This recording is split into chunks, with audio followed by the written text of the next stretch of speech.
Vitamin D कमी आहे असं आजकाल बऱ्याच लोकांच्या रिपोर्टमध्ये येतं. पण हे विटॅमिन डी का कमी आहे हे माहिती आहे का? कारण बरीचशी लोक सांगतात आम्ही सकाळचं बाहेर चालायला जातो किंवा आमचं बाहेर फिरणं असतं, असं असतानाही विटॅमिन डी कमी का आहे? सूर्यप्रकाशात जरी तुम्ही जात असलात तरी याच्यामध्ये आपली 90% बॉडी कव्हर्ड असते. उरलेल्या 10%ला आपण एवढं जास्त सनस्क्रीन वापरतो की ॲब्झॉर्प्शन होतच नाही. आणि विटॅमिन डीचा दुसरा सोर्स म्हणजे आहे डाएट. डाएटमध्ये म्हणजे मीठ असेल, मासे असतील किंवा अंड्यातील बलक, दूध याच्यामध्ये डीचा सोर्स असतो. पण याचंही आपलं सेवन तेवढं चांगलं असतं का? तर नाही.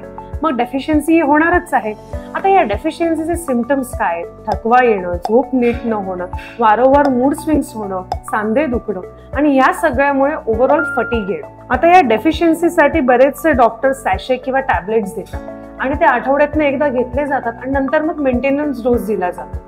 पण याच्यामध्ये सगळ्यात महत्त्वाची गोष्ट म्हणजे सेल्फ मेडिकेशन करायचं नाहीये, कारण त्याच्यामुळे तुम्हाला विटॅमिन डी ची टॉक्सिसिटी होऊ शकते. त्यामुळे जे काही मेडिकेशन घेणार आहात ते एका प्रॉपर कन्सल्टंट किंवा डॉक्टरकडूनच घ्यायचं आहे. सो प्रॉपर डाएट, चांगलं सप्लिमेंटेशन आणि good open air, this is the key to good vitamin D.